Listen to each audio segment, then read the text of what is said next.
ওকে একদম কিন্তু প্রোগ্রামের শেষ মুহূর্তে। সো আমি শুভেচ্ছা বক্তব্য দিতে আসছি আমার আমার খুবই পছন্দের বড় ভাই ইকবাল ভাইয়া। সো ভাইয়া আমাকে বললো যে মাহমুদ আইসো, আমি আসলে মূলত শেখার জন্য আসছি। সো আপনাদের কাছ থেকে অনেক কিছু শিখলাম। কি শিখলাম সেটা আমি বলবো, 1-2 মিনিটে বলে ফেলবো। নাম্বার 1, আমার কাছে পৃথিবীর সবচেয়ে কষ্টের 2টা কাজ।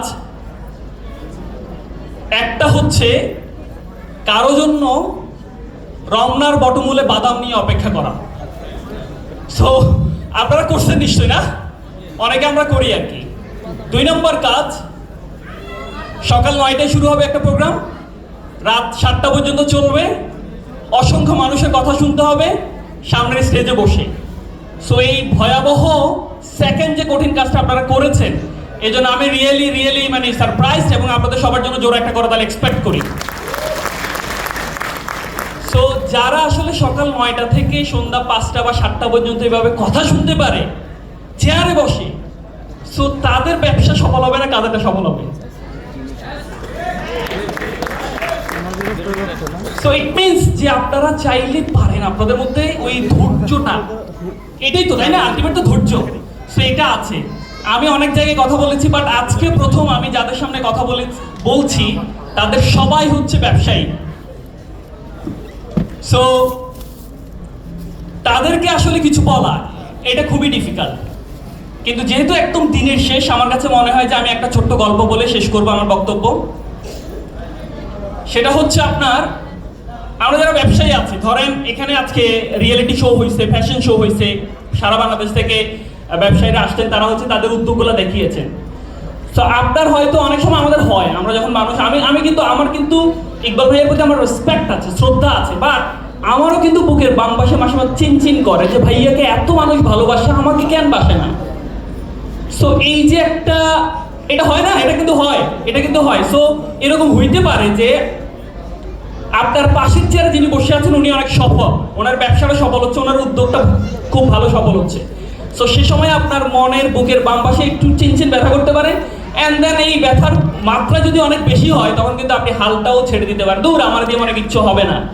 সো তাদের উদ্দেশ্যে আমি একটা ছোট্ট 1 লাইনের একটা গল্প বলবো, যে আমরা যখন ফজরের নামাজ পড়ে বের হই তখন দেখবেন বাজারের যে জায়গাটাতে অনেক ময়লার বাগার থাকে তারের উপরে বসে আছে কাক। কে বসে থাকে? কাক বসে থাকে। সো এই কাক, সে কিন্তু খুবই হ্যাপি তার জীবন নিয়ে, খুবই হ্যাপি। তো একদিন সে চিন্তা করলো যে আমি তো এই ধরনের সবচেয়ে হ্যাপি। হঠাৎ তার চোখের সামনে একটা রাজহাঁসকে দেখতে পেল, অ্যান্ড দেন রাজহাঁসকে দেখার পরে সে চিন্তা করলো যে আমি তো কাক, আমাকে মানুষ দেখলে ঢিল মারে, বাট এই রাজহাঁস তাকে কত ভালোবাসে। সো রাজহাঁস মনে হয় পৃথিবীর সবচেয়ে সুখী পাখি। অ্যান্ড দেন রাজহাঁসের কাছে গেলাম, মামা তোমাকে দেখলে তো আমার অনেক সুখী মনে হয়, আমার তো সুখ নাই, আমার তো ব্যবসা চলে না, আমার তো প্রোডাক্ট বা আমার সার্ভিস কেউ কিনে না। দেন সে রাজহাঁসের কাছে গিয়ে বললো যে তোমার সুখের রহস্য কি? রাজহাঁস তখন বললো যে মামা সব ঠিকঠাক আছে, আমিও তোমার মতো আমার নিজেকে সবচেয়ে সুখী ভাবতাম যতক্ষণ আমি টিয়া পাখিকে দেখছি। সো টিয়াকে দেখার পর থেকে আমার এখন ছটপট করে, আমার আর সুখ নাই। টিয়া তো চমৎকার মিষ্টি পাখি, সবাই কত ভালোবাসে, বাসায় রাখে, বাট আমাকে দেখলে শুধু ঢিল মারে। দেন ওই কাক টিয়ার কাছে গেল, গিয়ে জিজ্ঞেস করলো যে মামা তুমি কত চমৎকার, তোমার সুখের রহস্য কি? তোমাকে কেন এত ভালোবাসে মানুষ? সো টিয়াও ঠিক সেম কথা বললো। আমরা তো একটা ওই লাইন জানি না, নদীর এই পারে কহে ছাড়িয়া নিঃশ্বাস, ওই পারেতে সর্বসুখ আমার বিশ্বাস। সো টিয়া বলতেছে যে কাক মামা সবকিছু ঠিকঠাক ছিল, আমি পৃথিবীর সবচেয়ে সুখী পাখি, আমি এটা মনে করতাম, আমি সফল ব্যবসায়ী আমি মনে করতাম, যতক্ষণ না আমি ময়ূরকে দেখলাম। সো ময়ূরের কাছে বললো যে যাও তুমি ময়ূর মামাকে গিয়ে জিজ্ঞেস করে আসো। সো ময়ূরের হচ্ছে মাল্টি ডাইমেনশনাল কালার থাকে, কত ফ্যাব্রিক, মানুষ কত ভালোবাসে তাকে, বাট ময়ূর থাকে কোথায়? ওই যে আমাদের মিরপুরের চিড়িয়াখানায়।